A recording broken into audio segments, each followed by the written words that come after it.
All right, welcome into another Future Sox video interview, and joining me from Arizona, it's Luis Gonzalez. Luis, first of all, man, appreciate your time, and second of all, this is probably our, I don't know, fifth, sixth, seventh, 10th interview we've done over the last couple of years. So, not just today, but I appreciate you the last few years spending some time. Always a pleasure, Clint. Yeah, going back to the Kannapolis days, it'll be 3 years ago now. Wow. Yeah, it's pretty crazy. Let's go back to last season. I mean, you start with your debut, man. That was it. It all happened, and it was such the timing was perfect because I got to be there to take pictures that night for Sports Illustrated. So it's kind of cool to be there for that for you. What was that day like for you? I mean, it was everything. It was like all the hard work, all the the sacrifices that I made growing up, like it kind of just all it paid out. The hard work paid off. So it was surreal moment, something that I've been working for so long in my life, and becoming a reality was very surreal. Obviously everyone that made their debut wishes their family was there and their fans were there, but obviously it's still a super special moment for me, and I just want to carry on from this moment. This is something that I've always wanted to do, and I envisioned myself doing this for a very long time. So I believe this is just the freaking start of it. And then you got hit by a pitch. Remember you got hit by a pitch. Was that your very first at bat? I was in that game, but was that your very first at bat you got hit? Yeah, it was. Pitch. What's going through your head at that point? Like, oh man, I'm up here, I want to swing, and then boom. At least I'm on base. Right. So it was like a runner on first and second, nobody out.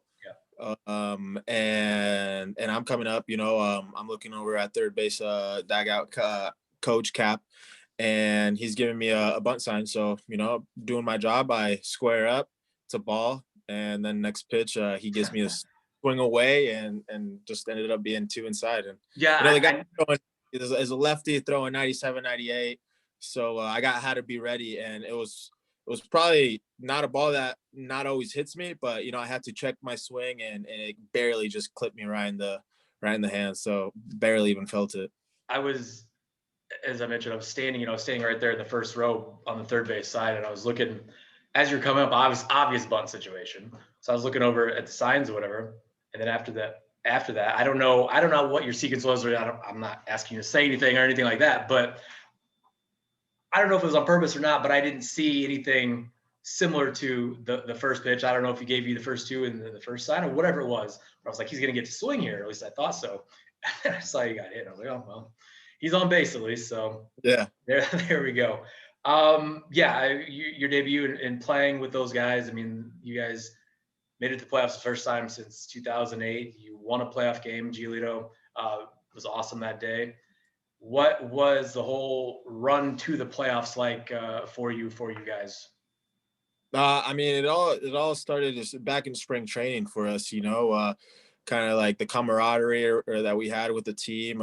Started building like relationships with some of the players, and the players, like the team was confident that we could do this. We were having a good spring, and with some of the additions that we had, it was, we carried it on to the season. We started off slow there, but the team really picked it up, and it was fun to watch, man. It was fun to be there for the couple of days that I was there and travel with the team. So, I was living the dream, and I was soaking it in, and it was a really great experience to be with that team, and in the we were in the playoffs. So, we're a postseason team, and it showed it.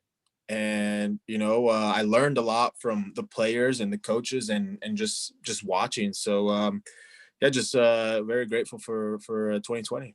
Yeah. So you mentioned learning. I'm pretty sure I asked you this before, but you were gone from Kannapolis when Robert went to Kannapolis, right? You were already in Winston 3 years ago, or whenever that was, or 2 years ago. Right. So you guys did the what? So he came in, he was hurt, and then you were in Kannapolis. The first time I played with Robert was in Kannapolis. Okay, so you were there for the tail end of the time, your tail end, and when he first got there, right? Yeah, Okay. yeah, exactly. From what you know, or from what you saw then to what you saw this season and playing alongside him and seeing him every day, what kind of what's the biggest difference, I guess, in his game, or what are your thoughts on how much he has grown as a player too? Yeah, I mean, I think it's just him learning to adapt. You know, learning to adapt to the big league lifestyle and to kind of like the sequences that he's getting and how they're gonna attack him with his weaknesses. But man, I feel like Luis Robert doesn't have a weakness. You know, I feel like he's a very special player, and you know he's got all the tools. So I think whether he struggled a little bit at the end there, that dude's gonna bounce back and he's gonna put on a show and he's gonna be the player that everyone expects him to be. I'm sure.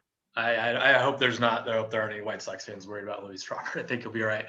Yeah, The you know, yeah, the swing and miss is going to be there for him, but you know, it's there for everyone, and part of the game. he's Yeah. young. He's very young, and once he starts maturing and adapting more, like I think he's gonna be the truth. I'm glad you mentioned the whole day-to-day aspect, because for I mean, you guys are, you're both in the outfield, both younger players and stuff. But I'm glad you mentioned the day-to-day stuff, because for you growing up playing baseball, not the same as it was for him growing up playing baseball, and a lot of your teammates that didn't play in the United States or play college ball, or whatever it may be. What do you think the biggest thing from playing college ball to maybe a different route to get to the majors? Do you think there's any I don't say advantages, but I mean, what do you think are the biggest differences from playing college ball to just jumping from that to the minor league system?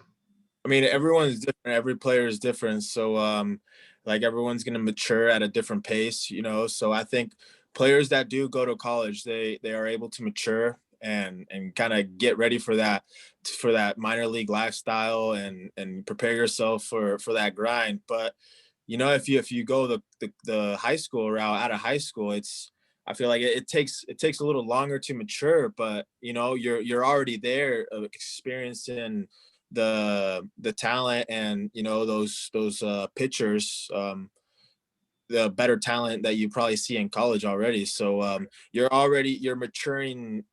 You're like, it's two different ways. You're maturing like your mind in college kind of, and I feel like, and maybe you're just kind of seeing better talent as going out of high school and really testing your limits right away, you know. So it's kind of it's very different. It's very like what I would tell my kids, just you know, you got to pick the right route. If you just got to see it Yeah, and trust it. one It's way is very not. There's not one way for everyone. I mean, like you said, right. it's different. There's not one right way, I believe. But I Um, think there are pros and cons of picking high school and picking college, you know. we're all over the map here, but so you're talking about college. Obviously, you played in New Mexico, and the summer I was with Hayden for most of the summer, your former teammate. But anyways, what were some of the biggest things you learned at New Mexico? I mean, the work ethic obviously is probably one of them, but what's something else that you took from the New Mexico program that you're still using now? Sorry, I had to No, get a no, that's fine. call there. Things No, you've taken oh, from New Mexico to yeah, no. no, I got it. Mainly what I learned a lot in college was, I'd say, you know, kind of just like more not mechanics, but like just learning like my mind and just a lot of reps and just being consistent and obviously Birmingham's helped me a lot with my swing, you know, going the other way with the ball, doing a lot of angle hitting, focusing on my top hand a lot. So I think he really just polished all my tools and really helped me helped me become really a top, like the get to the potential that I could get to. Right. Okay. um but No, uh but yeah, I mean, the minor leagues was a little different. It's kind of a little bit more on your own, a little bit. You gotta obviously the coaches are still there and they do a phenomenal job, but you play 142 games and it's all games and less practice. You're not practicing. In college you're practicing, you're working on your craft and all that. And once minor league starts, once the season starts, it's just strictly games. There's practice, it's just throw it out the window. You mentioned managers. Obviously, Ricky Renteria is no longer the manager of the White Sox. What's something that you really enjoyed about playing for Ricky?